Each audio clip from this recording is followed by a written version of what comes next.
All right, so we're not gonna listen to every single song. We're just gonna sample them. I put a lot of thought into this. Oh, I need another drink. Yeah, we're gonna need to take a little drink break. For joint tax refund offsets only. Excellent. Tax refunds may be offset By the way, is this a for write-off? 26 USC Section 6402 CF. I'm afraid this is going to be deemed a hobby, which means you have to pay tax on the income, but if you have losses, they are not deductible. What if we become a religion? Okay, we're back, and I'm doing here's extra bonus or other episode depending on how long this goes. But I compiled my list. Bonus Bowie. It's very painstaking. Bonus Bowie. Because I had never really put any kind of active attention towards David Bowie after 1985. So this is the list of David Bowie's best of post Let's Dance, which we just did. So at 20, I guess I should just do a little sampler here. We're doing a little countdown? I'll start at 20, and I'll just do parts of them, because that would take way too long. Okay, here's a Heat from his 2013 album, Next Day, is second to last. I probably should have come up with, like, a apocalypse thing to say about each of these, but yeah, so I'll just give my impressions of this. Okay, so it's almost Peter Gabriel-esque in that it's, like, very kind of homogeneous and atmospheric all the way through. Like, lyrically, it's I think he might have done this for, like, his stage play, Lazarus, that he had before he died. Okay. That ran briefly. I put this on the list because this is the heaviest song he did after, maybe in his entire career, which is why I put it on the list. It's just, I don't know if this is about his father, but he mentions... There's some deep these lyrics. So I don't know that much about his family history, or if his father was actually a delinquent, or if it's just a fictional father that he's writing about in the song. But this whole thing is about, like, and another prison, like his father was a thief, and he's trying to reconcile that. I listened to The Next Day when it came out and kind of skimmed through it and wasn't impressed. And then I went back and listened to it yesterday, and I'm like, wow, yeah, this is a really good album. Like, it doesn't flow very well, but it's easily one of his best albums, like his last tour. But the song is really striking. Because, like, nothing he did after this late 70s had, like, this depth of atmosphere. Is this like a later song? Because this is kind of a throwback sound. 2013. Yeah, this sounds a lot... I don't know who I am. Yeah, I don't know. Did you guys listen to his last two albums when they came out, or have you listened to them at all? No, later. But, yeah, I was totally clueless, because even on Blackstar...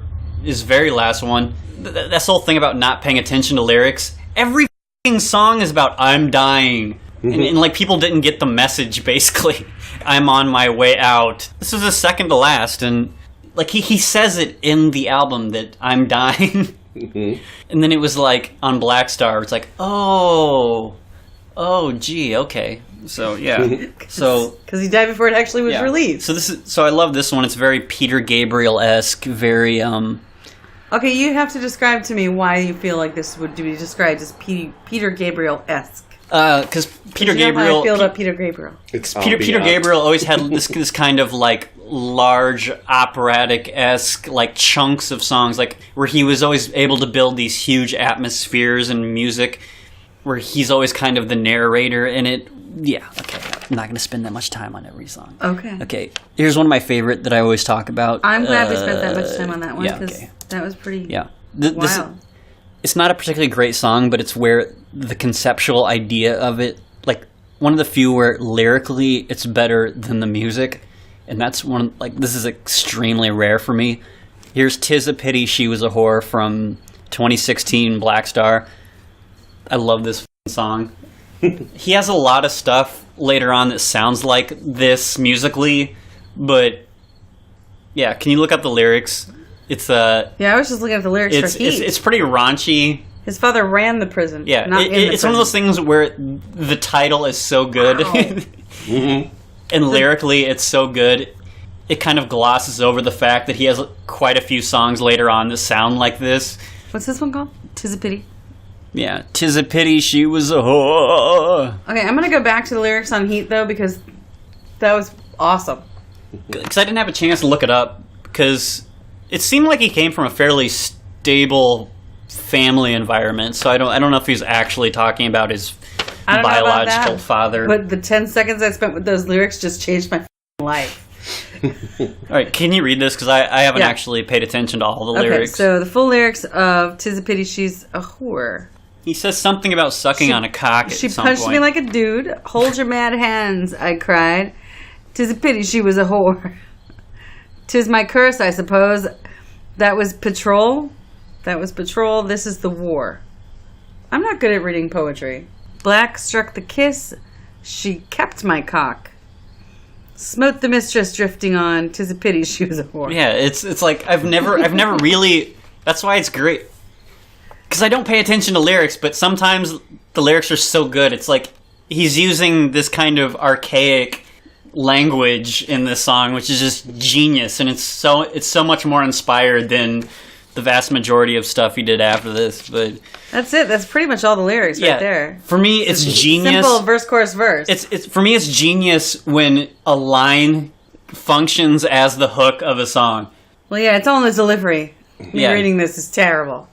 Black struck the kiss. Yeah, and at this point, he's had a really good band behind him where it's like the sound is thick, it's tangible. He has a competent band that's right. You know, it's scratchy. Oh, it's a contrast thing too. Like he's talking, that was patrol. This is the war. That was patrol. This is the war. You're right. Yeah, if I knew anything about the song, I would have read that better. There's some contrasting. What is that, clarinet going on? There's a mad clarinet. Yes. Okay. Apparently, Ask.com has hijacked my... Oh, fun. Damn you, interwebs. What do you think? I love the frenetic sound of the music. I understand. She punched me like a dude. I like how the lyrics are simple and the music's very frenetic is the word that keeps coming to mind. It's like edgy, like that clarinet really makes it. And like I was saying, that's a common theme with David Bowie from the late 80s onward is like very casual lyrical delivery with a lot of frenetic stuff going on in the background. All right. Well, that was okay. Here's Where Are We Now. This was a single. Let's go to Longhorn. So this. All right, I still say I'm going back to Heat though, because this is Back to the Next Day. Holy crap! Barbecue bacon burger. Shove it in your gullet. Yeah, this was a single. I included this one because he has like 10 other songs that have basically the same melody, but this one has real emotional depth to it, not just because you know that he was dying, but this is on those last two albums? I like this song because there's you can sense authenticity in music even if you can't perfectly describe what you're hearing. So I didn't particularly like the song when it came out. It was just like, yay, sad Bowie. But you know, the more I listen to it, the more it's like it just hits good subtle points. I remember this one. Yeah, I think this had one of these had who's that weird androgynous British actress who played him in the music video. I think that was either this or Valentine's Day from that album. It has that Bowie sound. So, like, this song is great despite the fact that he frequently reuses the same melodic turns of phrases. I can't just hum it, but, like, you know it when you hear it. Mm-hmm. He likes recycling the same melodies, and there are a lot of songs that he did that sound like this. So it's like somebody refining the same song over the course of years. And I think he hit what he was going for. I did hate that album cover, though. I don't know. That's the album cover? Yeah, or he's like, hey, remember Heroes? I'm just right. putting a thing over it. So that's the cover of Heroes with this like sticker on top? Yeah. It would make I thought that was just some bad internet thing that was coming out. It would make sense if it was like some sort of contrast to the album Heroes, but it's not really.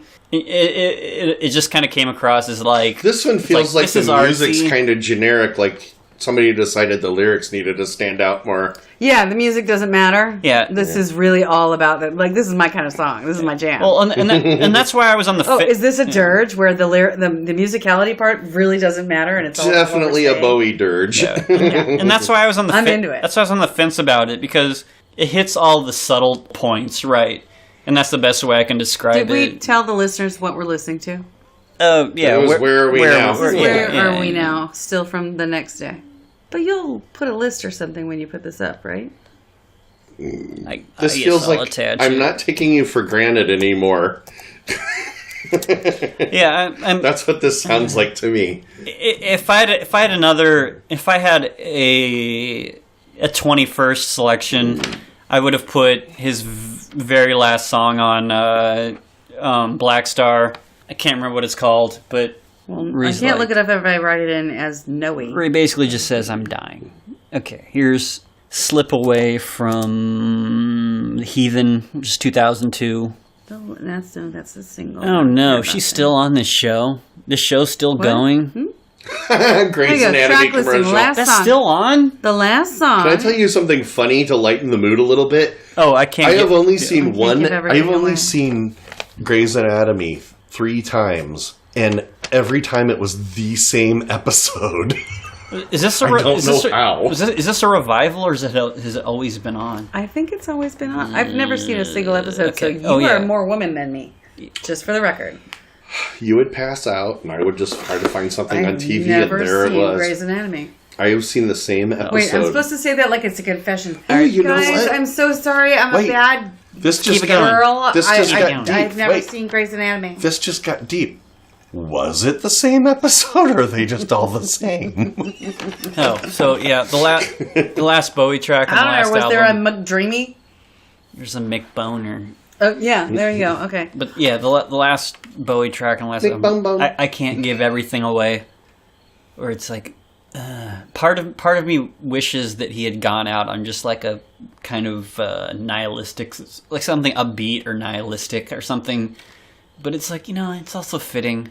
I don't know, maybe you wouldn't write anything else if you knew you were dying type of thing. But anyway, here's Slip Away from Heathen, 2004, which is, his first real comeback album after a decade of mediocrity. So not like 10-year-old Chris comeback of a guy who was always there. No. So there were 2 on here. Like, Heathen had a lot of good songs. They're both really good, I don't want to say imitations, but imitations.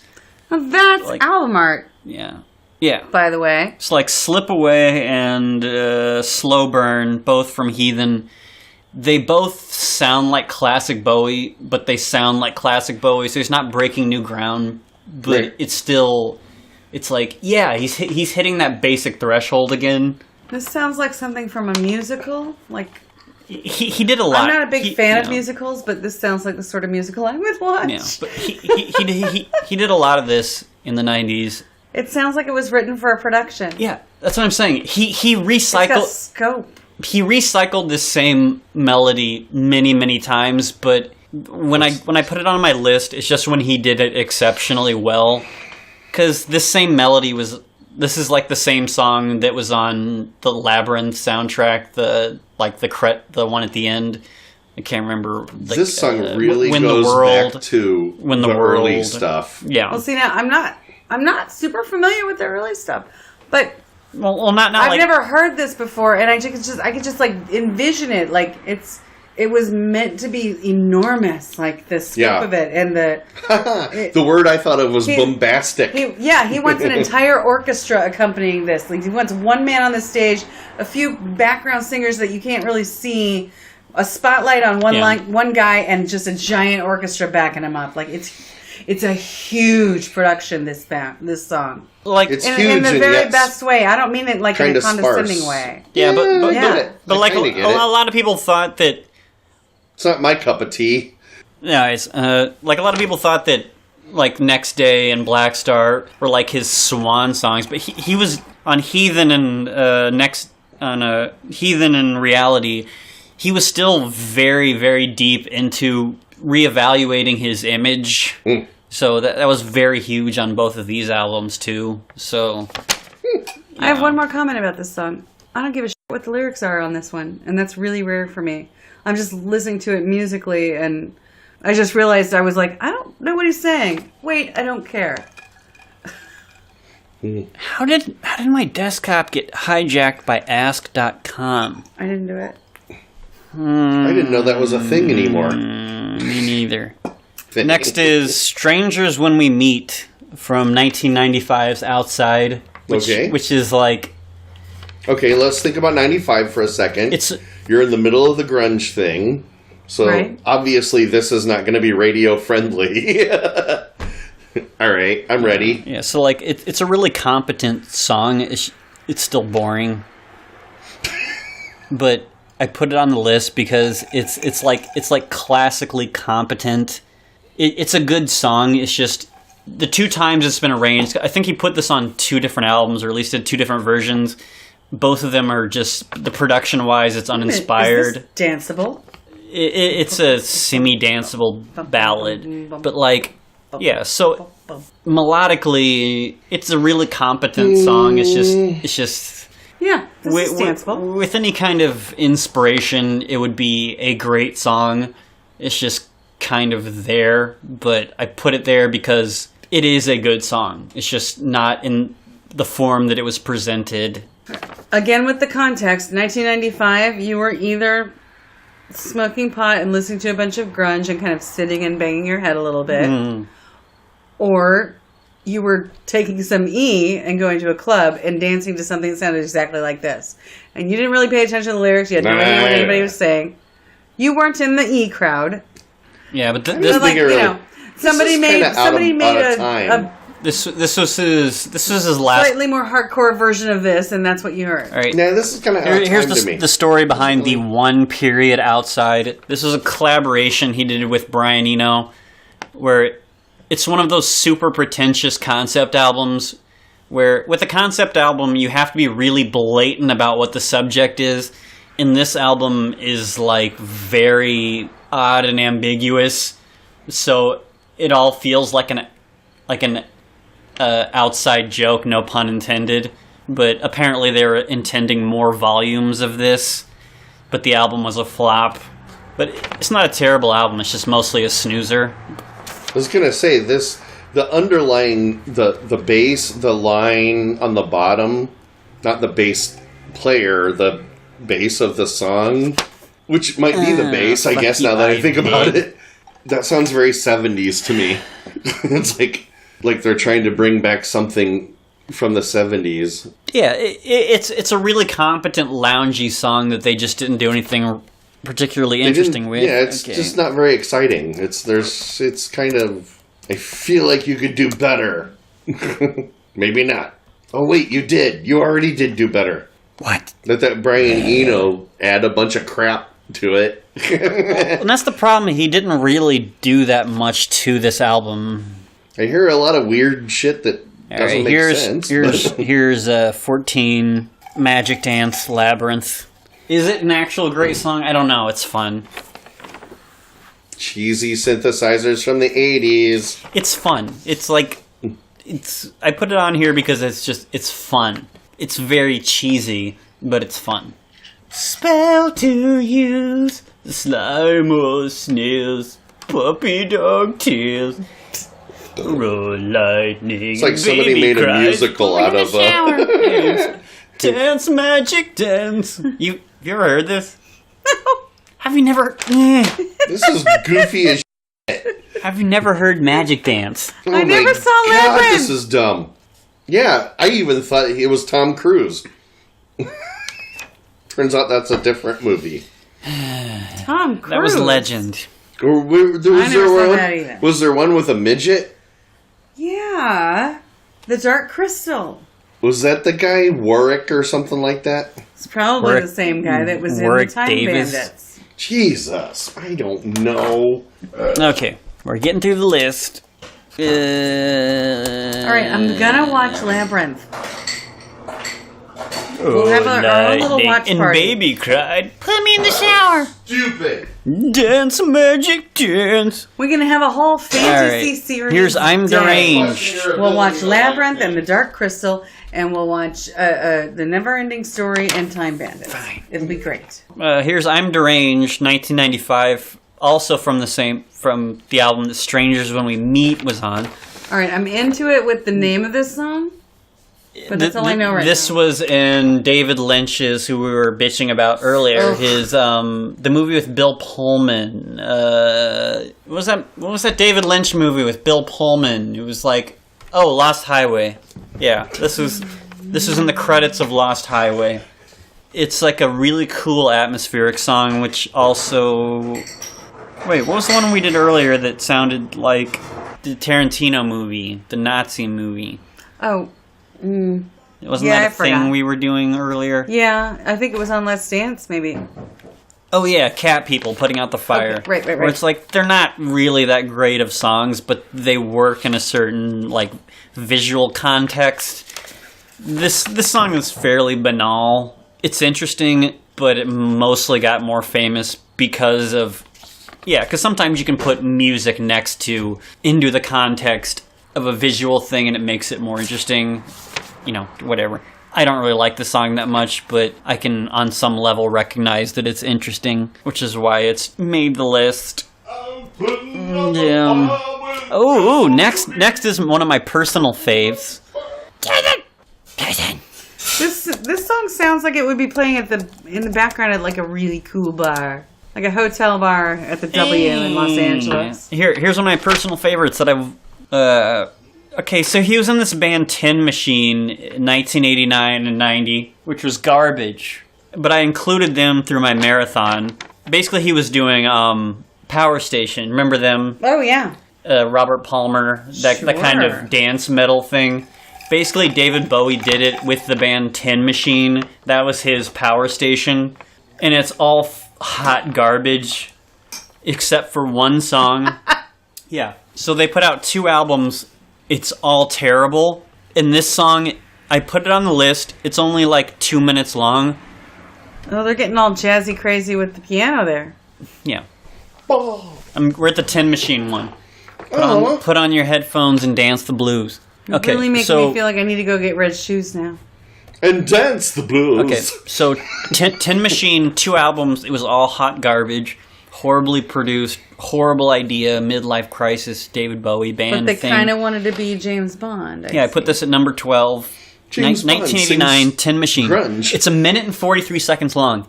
Whoa! This is a great song. It sounds like The Who. It's like David Bowie channeling The Who, but with a really terrible band. I love this song. Okay. I love the simple chord. It's him meeting a religious person at a bus stop and having a conversation with them. God never laughs at my jokes. I don't pretend faith never works. Yeah, it sounds like very early David Bowie time traveled to 1989 and wrote a song for a band. I'm a young man at odds with the Bible, but I don't pretend that faith never works. Yeah, like this is so lyrically clever. I was just thinking, That's just was what I'm looking this for all the the time song with that lyrics. made I him love decide to do the whole album? No, I think this is just an outtake. They were just like, whatever, let's just put it on there. Like, it's the only thing that sounds fun, and that's why it's brilliant, because it's 1 minute and 43 seconds long. Wow. No, I don't want, no, that's not on the list. Okay, next is...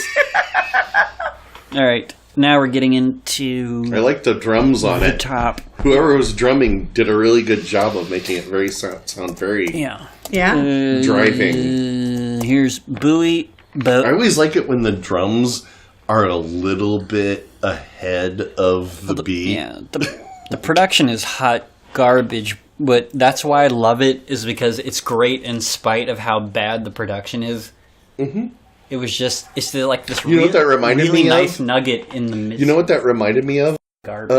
Everclear. One of the things I like about they have the drummer when the music is just kind of straightforward, but the drummer playing is like he's a little bit ahead, like he's driving the song. Those songs always sound more is the word exciting? Like, I can't wait to hit this next. Yeah, where the band is having fun. Yeah, I think that's what you mean. All right, here's from we're at number 11. This is from Blackstar 2016. Sue in parentheses, or in a season of crime from Blackstar, where, again, he did a lot of songs with that very frenetic house kind of beat, but he perfected it here. Like, I'm in a hurry to get this message out. Yeah, we're at some point in 1990, in the mid-90s, some producer figured out, okay, he's doing these very prolonged, like, drawn-out vocal performance. So how do you quickly divide it up and make it exciting? And somebody figured out, okay, you do these super choppy, frenetic beats. Right. And there are a lot of songs he did like this, but this, I think, is where it really comes together. Where he completely matured it. I mean, pretty rarely does an artist get to actually make an I'm Dying album. I was going to say, like, I know when we watched the documentary, they were talking a lot about how the last two albums he wanted to revisit Major Tom a lot. Like, he saw that as himself. Like what do you call that? An amalgamation of himself or whatever? Yeah. Like a sci-fi version of himself or whatever. A surrogate. A conduit. Surrogate type of thing. Yeah, so he had a lot of songs like this, but it never quite... It was always too sterile. Like, that's the word I'm going to use for most of his stuff in the 90s. But on this one, it's mostly an actual band. So it has all of that little intangible stuff. So even if there are other songs he did that sound like this... It does sound a little bit like I Don't Care Anymore. I want to make the music I want to make, and then his singing over it, it's like almost like he doesn't even care what the tempo of the music is, kind of thing.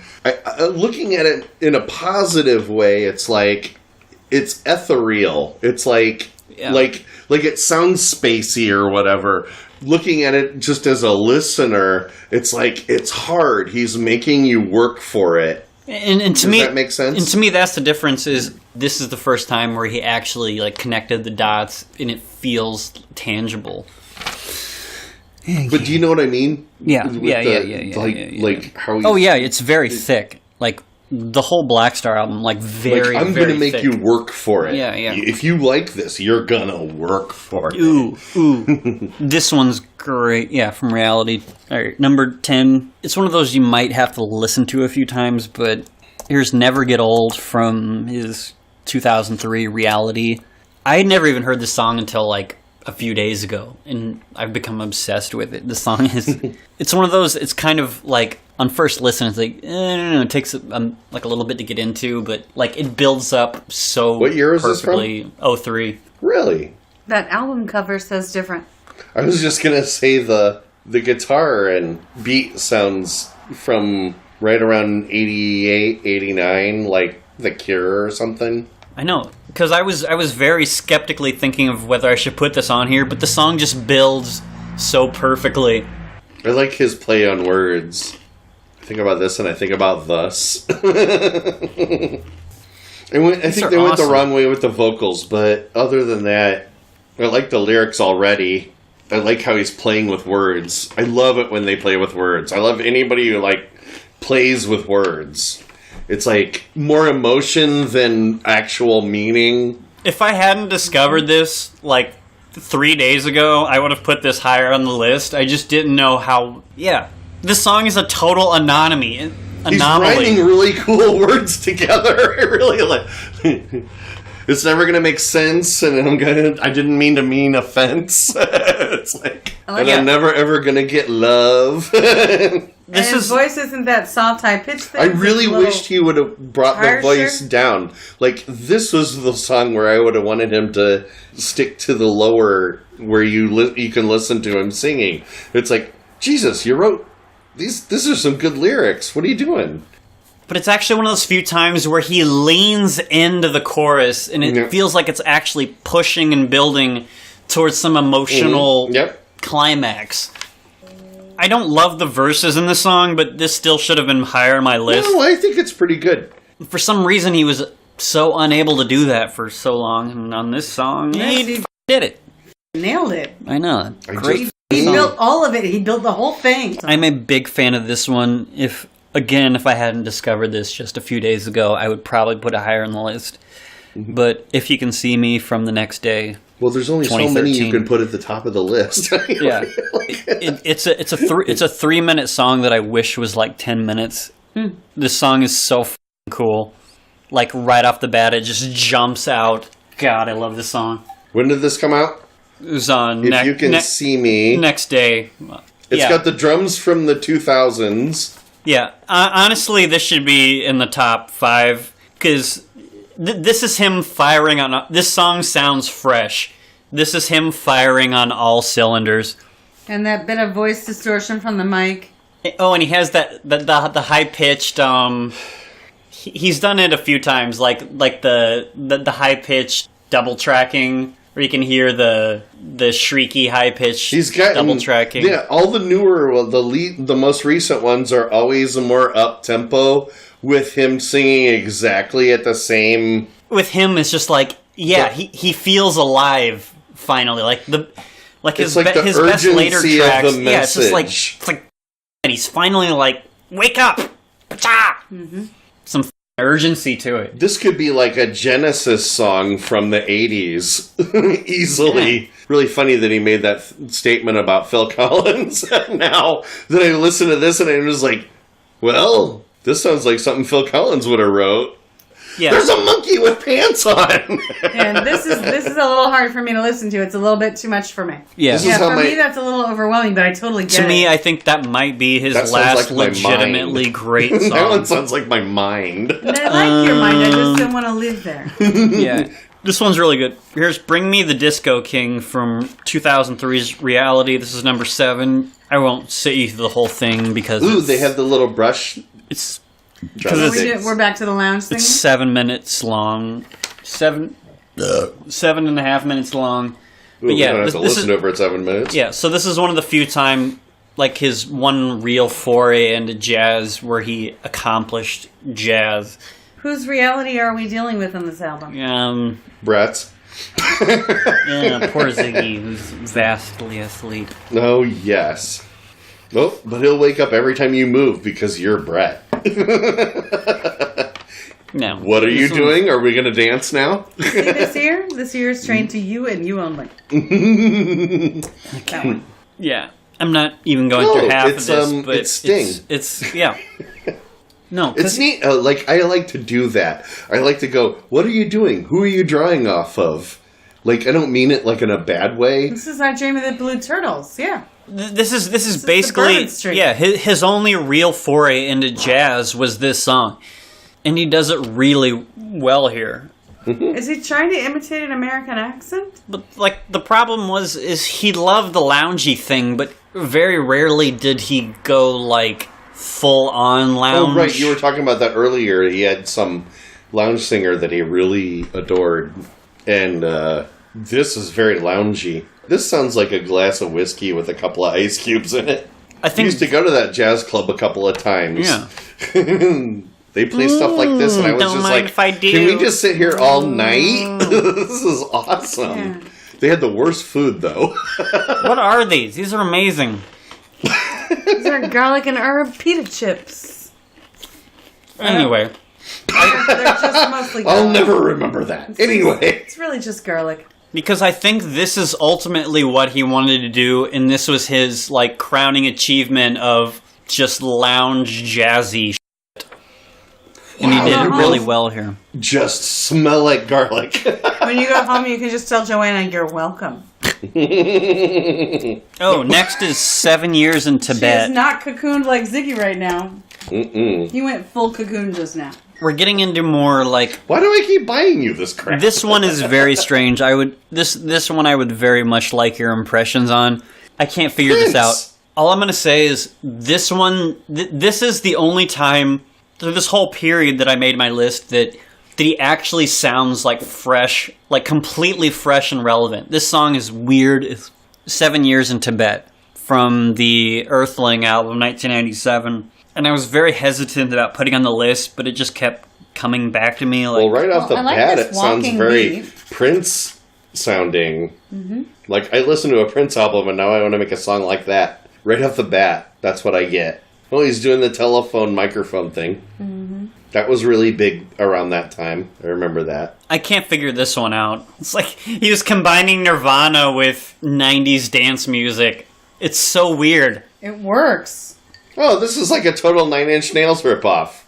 It's like a ripoff. I can hear Garbage doing this. Well, did you see what's number 1 on the list there? Garbage. I love that one. That song is so goddamn Spoiler weird. alert, much. I'll It's edit coming. I'll edit it out for. I know Ziggy. Yeah. Edit for content. He turned around to go full cocoon. You missed it. I was thinking about this a lot, and I'm like, what? And I had to put it on the list. Like, this song is just. I like it, but I think I like it It's so. because it fucking reminds weird. me of Closer by Nine Inch Nails. It's like it doesn't even matter what the lyrics are. The music is Nine Inch Nails, right? I think it's because David Bowie's his songwriting cliches are like pushed way into the background or non-existent. To me, this just feels very fresh, at least like melodically wise. I just keep thinking about, I don't think of David Bowie as being a particularly sexy artist, you know, like the way I associate Prince with, I don't know, songs about sexuality. Bowie, I think, is a little bit that way, but I don't, like, that's, I think, what the crossover feeling is, like, between I don't really like this song. what Jason's saying, like, It's this being, almost, like, Nine but Inch it's not Nails, quite. and this song. like early. There's that feel to it. Early on, he did the like androgynous. Who was the band that he was? Lou Reed, Velvet Underground. So he did like sort of like a sexually androgynous thing, but there's nothing really that sexual about it. All right. Yeah, he doesn't do That one doesn't quite hit. innuendo and All all right, of here's- that. But the stories you hear about him, he was a very sexual person. You know, there's no. What is this wet wash right there? Okay. All right, we're in the top 6. I'll skim through them very quickly. After I have more garlic. One dead body, it never hurt you. So it's really just me and my dog and my drink now. I'm pretty sure Brett just got to look at my underwear that we were throwing away. I've ever been up here before. What's in here? That's Chris's. Oh, not that room. You don't want to go in that room.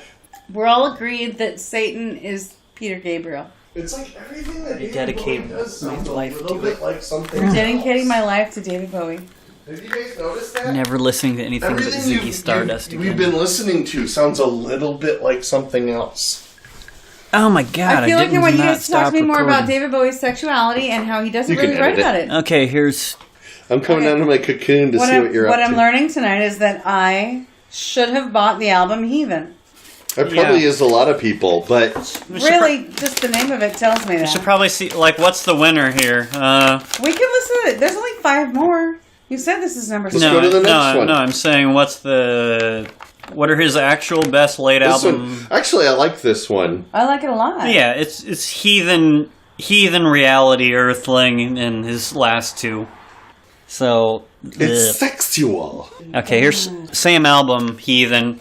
It's a slow burn. It's But one- at this point, I'm trusting anything off of this album. Heathen was a good album, it turns out. It's not bad at all. no, but like I said before, slow burn and Oh, you weren't describing it. That was the name of it.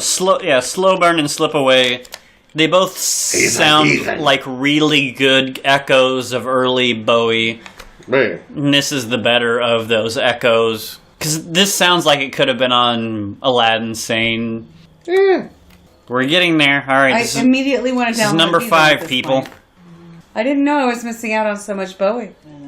That's what's great about getting older. When you can't stand what's new, go back and explore the things you passed up. I don't know how many things from the 80s that I just dismissed and then went back later and went, that was pretty good. Like my first favorite thing that I'll say now is that George Michael album, Faith. I liked Faith, an but I excellent- just, but no, I We've just, established no, already it's the perfect album. I dismissed it because it wasn't the kind of music I listened to. Right. Because you it was didn't want poppy to and touch you don't listen to anybody's poppy at that body. And then I went back, but it's Ugh. not poppy. It's Can I- way more look, than that. Take a picture. It's deep as how long He did he'll let not you do like that. that. Faith is an excellent That's how I album. feel about I'll put this. it, like, You go back and listen slightly to things, above his head. and sometimes you find something you missed. Excellent work, Ziggy. You're a Sweet great model. Ziglet. Ah! Dude. Yes, we've already established George Michael's face. All right. Well, it starts to get a bit repetitive, but it is good. But we still haven't actually, I haven't made you I hate David Bowie. I'm never listening to good. him again. Oh! 2 hours!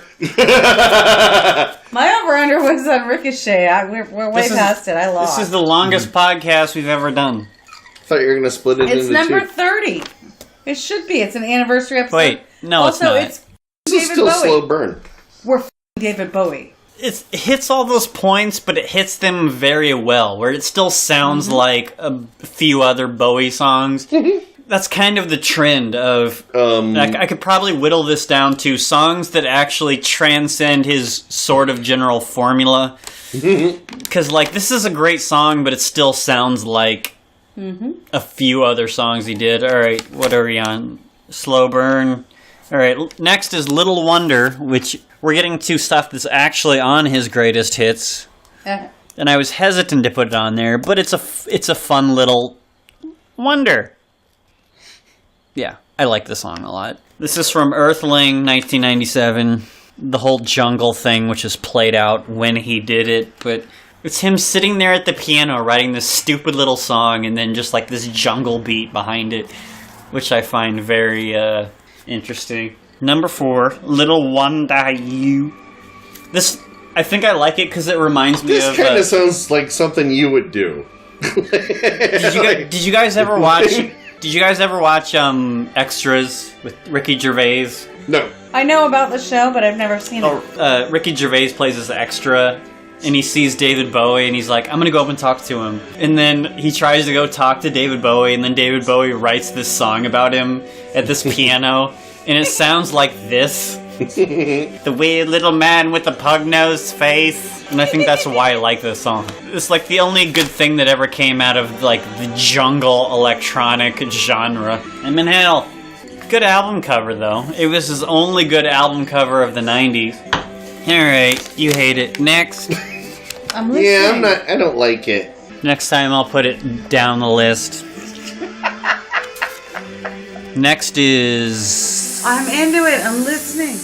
Next is...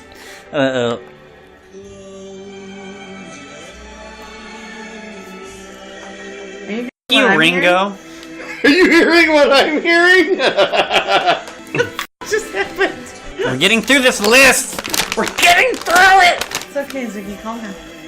We got this. I spent the last 3 days making it. It's an excellent list. All right, here's Jump really They digging Say. it. It's another stupid... Brett, you are introducing me to a bunch of shit I've never heard before. It's another stupid This is amazing. David I'm Bowie really jungle enjoying song. It. It's another... Don't go and ruin it for yourself. This is terrific. Is it still recording? I don't know why we're listening to Ringo. I don't have rules. Here's Jump They Say from... Oh, the only one from Black Tie, White Noise, 1993. This should have been farther down the list, but I didn't have enough time to... You just... You really question yourself a lot. We need to work on that. Do you need to start coming to my running group so we can build your self-esteem through running? It sounds like the theme song to Ally McBeal. Oh, because I love the saxophone in this. It is a good song. Dancing Baby. All right, everyone go around the table and say what David Bowie is doing right now in whatever religious afterlife you believe in. What do you think he's doing? Well, I don't think he believed in anything, so it doesn't matter, does it? I believe in dark matter. This is awesome. It's like the Goblet of Fire. It is something. See, that's a good picture, though. See how he's got one blue eye and one not blue eye? Did you say something about clutching somebody's ass? What does that smell? Oh, you guys keep eating those garlic chips. Damn. I told you to eat one. You take... Look, there's only 2 left. Take this. I'm good. No, you have to eat it. I'm good. Or we won't be able to be in the same room together for days. You just have to eat it. Shut up. I have to listen to the saxophone. Eat it. This is Clarence Clemens. Eat it. It is not Clarence Clemens. So I'm going to have to edit this song somewhere down onto the list. So, hey, everybody, here's song number 9. Right. Okay, we haven't been telling people what song we're listening to. Revolution number 9. Like, 9. It's entirely possible we've just been... Yeah, that saxophone thing is so hypnotic. No, this song... Oh, wow. This song you'd only been born 10 years younger, like... No. You could have enjoyed all this the first time through. No, this song deserves to be where it is. It's a great song. Next is a song I don't really like, but I just sort of like recognize. You made it number 4 out of 20? No, this is number. This is 2. Oh. I don't know how this made it to number 2 because I don't really like this song, but I just recognize it as a good David Bowie song. What song is it? Blue Jean. Like, it's a quintessential David Bowie song. I just don't like it. So it's one of those few times. No, I really thought it was... I thought it was out there. What was this? Oh, yeah, from the Tonight album.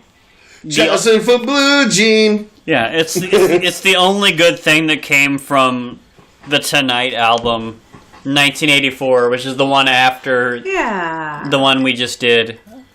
Oh, yeah, good... Yeah, good vocal performance. That's how loud the music is on here. Yeah, I just don't really like. I don't really like the retro rock and roll David Bowie thing. So, whatever. I can't believe you like melancholy. Eternity to get through. And you don't like all the upbeat stuff. That's a surprise to me. I'm shocked. I'm shocked to find out. I really need to get this song onto my... Hey, I put it on the list. Justin for Blue Jean. Oh, somebody. Justin for Blue Jean. Oh. Yeah, it's just a weirdly quintessential David Bowie thing. I don't like it. Anyway, alright, that was 2. He's yelling. What is the number 1 David Bowie song? Number one is Let's pretty dance. predictable, but I'm Afraid of Americans, V1, 9 Inch Nails. Oh, right, you already spoiled it for me. Yeah. It's Trent Reznor was a really good Yeah. producer, though. Trent Reznor had serious game. Yeah, so anyway, it's still the best thing he did. Oh, I love that. Yeah. So, but his non-Trent Reznor version would have been at like That's the part 10, where you grind. Yeah. So with it... Woo! We're still listening to you. And I did look through the other... Well, he finally got together with Trent Reznor and made a song because sexy he was in this obviously video, on though. some of those songs, he was really lusting after that sound.